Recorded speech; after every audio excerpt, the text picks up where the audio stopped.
નમસ્કાર, હું છું માર્ગી. આપની સાથે હેડલાઇન્સમાં જોઈએ કેટલાક મહત્વના સમાચાર. ગુજરાતમાં વરસાદનું જોર ઘટતા હવે તાપમાનમાં વધારો થવાની આગાહી કરવામાં આવી છે. આગામી દિવસોમાં રાજ્યનું મહત્તમ તાપમાન 36 ડિગ્રી સેલ્સિયસને પાર કરી શકે છે. જોકે હાલમાં એક upper air cyclonic circulation system સક્રિય હોવાથી આજે સૌરાષ્ટ્ર અને અમદાવાદ સહિત કેટલાક વિસ્તારોમાં હળવાથી મધ્યમ વરસાદની સંભાવના છે. ઉલ્લેખનીય છે કે અત્યાર સુધીમાં ગુજરાતમાં સિઝનનો કુલ 63.63% વરસાદ વરસ્યો છે. આજે 5મી ઓગસ્ટ છે. 2019માં દિવસે જમ્મુ કાશ્મીરમાંથી કલમ 370 દૂર કરવામાં આવી હતી. 2020માં અયોધ્યામાં રામ મંદિરનો શિલાન્યાસ પણ આ જ દિવસે થયો હતો. આવી સ્થિતિમાં આજે કંઈક મોટું થવાની અટકળો ચાલી રહી છે.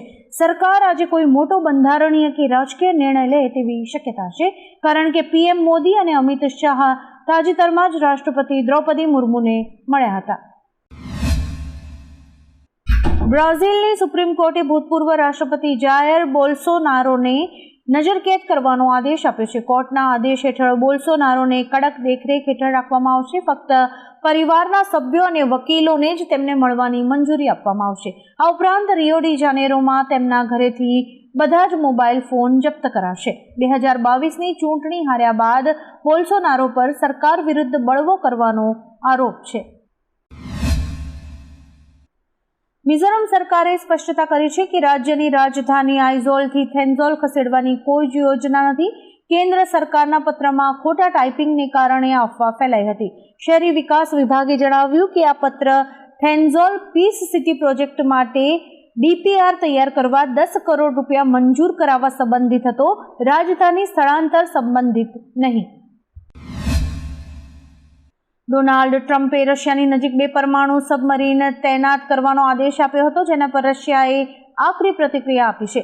પ્રવક્તા દિમિત્રી પેસ્કોવે કહ્યું કે દરેક વ્યક્તિએ પરમાણુ સંબંધિત બાબતો પર સાચવીને બોલવું જોઈએ. તેમણે ટેરિફ અંગે કહ્યું કે અમેરિકા પોતાના ઘટી રહેલા વર્ચસ્વનો સ્વીકાર નથી કરી શકતું, જેના કારણે મનસ્વી રીતે ટેરિફ અને પ્રતિબંધો મૂકે છે, જેનાથી વૈશ્વિક મંદીનો ભય ઊભો થયો છે. સુપ્રીમ કોર્ટે સ્પષ્ટ કર્યું છે કે ખાનગી શાળાઓ ફી રેગ્યુલેટરી કમિટી દ્વારા નક્કી કરેલી ફી કરતાં વધુ ફી વસૂલવાને પાત્ર નથી. અગાઉ હાઈકોર્ટે ખાનગી શાળાઓના પક્ષમાં ચુકાદો આપ્યો હતો, પરંતુ તેને સુપ્રીમ કોર્ટમાં પડકારવામાં આવ્યો હતો. સુપ્રીમ કોર્ટે વચગાળાનો સ્ટે આપતા અવલોકન કર્યું કે નિયત કરતાં વધારાની ફી વસૂલવાની પ્રથા બંધ કરવી જરૂરી છે. વડાપ્રધાન શ્રી મોદીએ મંગળવારે કહ્યું કે ભારત અને ફિલિપાઇન્સ પસંદગીના મિત્રો અને નિયતિના ભાગીદાર છે.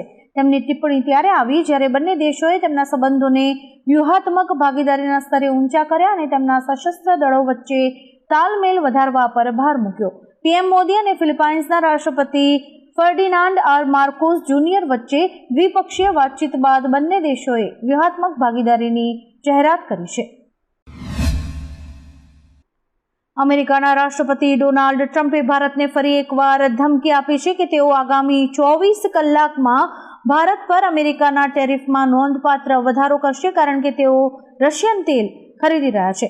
ટ્રમ્પે સોશિયલ મીડિયા પર લખેલી એક પોસ્ટમાં વાત કહી હતી. ટ્રમ્પે કહ્યું કે ભારત સારો વેપાર ભાગીદાર નથી, કારણ કે તેઓ અમારી સાથે ઘણો વ્યવસાય કરે છે, પરંતુ અમે તેમની સાથે વ્યવસાય નથી કરતા.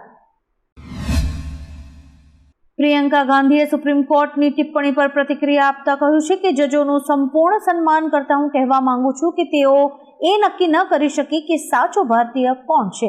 સરકારને સવાલ પૂછવો એ વિપક્ષના નેતાનું કર્તવ્ય છે. રાહુલ ગાંધી સેનાનું સન્માન કરે છે અને તેમની વાતનો ખોટો અર્થ કાઢવામાં આવ્યો છે. ઉલ્લેખનીય છે કે રાહુલ ગાંધીની સેના પરના નિવેદન બાદ કોર્ટે કહ્યું હતું કે સાચો ભારતીય આવું ન કહે. બનાસકાંઠાનો ધાનેરા તાલુકો ફરી એકવાર જોખમી બીમારીને લઈને ચર્ચામાં આવ્યો છે, જેમાં ડિસ્થેરિયાના કેસમાં થાવર ગામે 7 વર્ષીય દર્દીનું મોત થયાની આશંકા છે. ધોરણ 2માં ભણતા એક વિદ્યાર્થીનું સારવાર દરમિયાન મોત થયું હતું. મોત બાદ જિલ્લા રોગ નિયંત્રણ અધિકારી સહિતની ટીમ થાવર ગામે પહોંચી હતી. મૃતક દર્દીના સેમ્પલ લઈને અમદાવાદ લેબમાં મોકલ્યા હતા. ઉલ્લેખનીય છે કે આ પહેલા પણ ધાનેરા તાલુકામાં ડિપ્થેરિયાથી લવારા ગામે 2017માં 3 બાળકોના મોત થયા હતા. જેસલમેર રજવાડાના રાજા ચૈતન્યરાજ સિંહે NCERTના ધોરણ 8ના સામાજિક વિજ્ઞાનના પુસ્તકમાં પ્રકાશિત નકશા સામે વાંધો ઉઠાવ્યો છે. તેમનું કહેવું છે કે નકશામાં જેસલમેરને મરાઠા સામ્રાજ્યનો ભાગ દર્શાવવામાં આવ્યો છે, જે ઐતિહાસિક રીતે ખોટો છે. તેમણે કેન્દ્રીય શિક્ષણ મંત્રી ધર્મેન્દ્ર પ્રધાનને આ ભૂલ સુધારવા અપીલ કરી છે, જેથી ઐતિહાસિક તથ્યોને સાચા રાખી શકાય. ડોનાલ્ડ ટ્રમ્પ દ્વારા ટેરિફની ધમકી આપવા પર ભારતીય સેનાના પૂર્વીય કમાન્ડે આકરો જવાબ આપ્યો છે. ભારતીય સેનાએ 5 ઓગસ્ટ 1971ના એક અખબારની જૂની ક્લિપ શેર કરીને કહ્યું કે અમેરિકાએ 1954 થી 1971 દરમિયાન પાકિસ્તાનને $2 અબજ હથિયારો સપ્લાય કર્યા હતા. આ લેખ તત્કાલીન સંરક્ષણ રાજ્યમંત્રીના નિવેદન પર આધારિત હતો. આમ સેનાએ ટ્રમ્પને ભારતની ટીકા કરવા બદલ અરીસો બતાવ્યો છે. અમદાવાદમાં ડ્રગ્સ પેડલર્સની હિંમત વધી રહી છે. 2 ઓગસ્ટે આશ્રમ રોડ પર એક ડ્રગ્સ પેડલરે તેને પકડવા ગયેલા PSI પર કાર ચઢાવવાનો પ્રયાસ કર્યો હતો. આ ઘટના એક CCTVમાં કેદ થઈ હતી, જેમાં જોઈ શકાતું હતું કે આરોપીએ પોલીસ કર્મીઓને ટક્કર મારવા માટે કાર આગળ પાછળ ચલાવી, જેમાં 2 પોલીસ કર્મીઓ ઇજાગ્રસ્ત પણ થયા. પોલીસે હિંમત દાખવીને આરોપી મોહમ્મદ હમઝા ઉર્ફે મુલ્લા શેખને દબોચી લીધો છે. અમેરિકી ઇમિગ્રેશન સર્વિસીસે ગ્રીન કાર્ડ વિઝા અરજીઓ માટે નવી અને કડક પોલિસી જાહેર કરી છે. આ નવા નિયમોથી ફેમિલી સ્પોન્સર્ડ ગ્રીન કાર્ડ મેળવવા ઈચ્છતા હજારો ભારતીયોની મુશ્કેલી વધી શકે છે. હવે વિઝા અરજીઓનું મૂલ્યાંકન વધુ ચુસ્તપણે થશે અને કાયદેસરતા ચકાસવા માટે કડક ઇન્ટરવ્યૂ પણ લેવાશે. આ ફેરફારો તાત્કાલિક અસરથી લાગુ થયા છે, જેના કારણે પ્રક્રિયામાં વધુ સમય લાગી શકે છે. મોરબી શહેરમાં આમ આદમી પાર્ટીની જનસભામાં એક નાગરિકને લાફો મારવામાં આવ્યો હતો. આ મામલે હવે પ્રદેશના અધ્યક્ષ ઈશુદાન ગઢવીએ એક વિડીયો જાહેર કરીને પ્રતિક્રિયા આપી હતી. તેમણે કહ્યું કે અમને ડિસ્ટર્બ કરવા માટે આ ષડયંત્ર રચાયું છે. મોરબીમાં વિસાવદર વાડી કરવાના માહોલથી ભાજપના પેટમાં તેલ રેડાયું છે, પણ હવે અમે ડરવાના નથી અને આવી હરકતોને નિમ્ન કક્ષાની હરકતો કહેવાય. રાજકોટ ભાજપમાં ફરી એકવાર આંતરિક વિવાદ સામે આવ્યો છે. સામે આવેલી માહિતી અનુસાર રાજ્યસભાના સાંસદ રામ મોકરિયાને રાજકોટ શહેર અને મનપાના કોઈ કાર્યક્રમમાં નહીં બોલાવવા માટેના આદેશ અપાયા છે. જાહેર કાર્યક્રમોમાં અનેકવાર પક્ષના હોદ્દેદારો અને નેતાઓ ગમે તેમ બોલી જાય છે તેવી ફરિયાદો પ્રદેશ ભાજપ સુધી પહોંચી હતી. તેઓને તાજેતરમાં જ ભાજપના શહેર પ્રમુખ સાથે બોલાચાલી પણ થઈ હતી. ભાવનગરમાં 5 સેકન્ડમાં જ તોતિંગ પવનચક્કી ધરાશાયી થઈ હોય તેવી એક ઘટના બની છે. આ ઘટનાનો એક વિડીયો પણ વાયરલ થયો છે. વિડીયોમાં દેખાઈ રહ્યું હતું કે એક યુવક પવનચક્કી નજીક જ હતો ત્યારે એક પવનચક્કી યુવકની વિરુદ્ધ દિશામાં ધરાશાયી થઈ હતી. જો કે સદનસીબે યુવકને કોઈ નુકસાન નથી પહોંચ્યું. વરસાદને કારણે જમીન નબળી પડી જતા પવનચક્કીની મજબૂતી ઘટી ગઈ હતી અને તે જમીન પર પટકાઈ હતી. યમનના હુથી બળવાખોરો દ્વારા રેડ સીમાં પર વધતા તણાવને કારણે ભારતના ઇન્ટરનેટ પર અસર થવાની શક્યતા છે, કારણ કે દેશના મોટાભાગના આંતરરાષ્ટ્રીય ઇન્ટરનેટ કેબલ્સ આ માર્ગે જ જાય છે. કેબલ્સને નુકસાન થયું તો ઇન્ટરનેટ સેવા ઠપ્પ પડી શકે છે. ગૂગલ, એરટેલ અને જીઓ જેવી કંપનીઝે વિકલ્પ તરીકે વધારાના ફાઇબર જોડવાના પ્રયાસો શરૂ કર્યા છે. ઊંચા જોખમને કારણે કેટલીક કંપનીઝ જમીન માર્ગે કેબલ બિછાવવાનો વિચાર કરી રહી છે. ઓપરેશન સિંદૂરમાં બ્રહ્મોસ મિસાઇલે પાકિસ્તાનમાં ભારે તબાહી મચાવી હતી. સૂત્રો દ્વારા મળતી માહિતી મુજબ ભારતીય નૌકાદળના યુદ્ધ જહાજો માટે મોટી સંખ્યામાં બ્રહ્મોસ મિસાઇલ્સ ખરીદવાની મંજૂરી મળી શકે છે.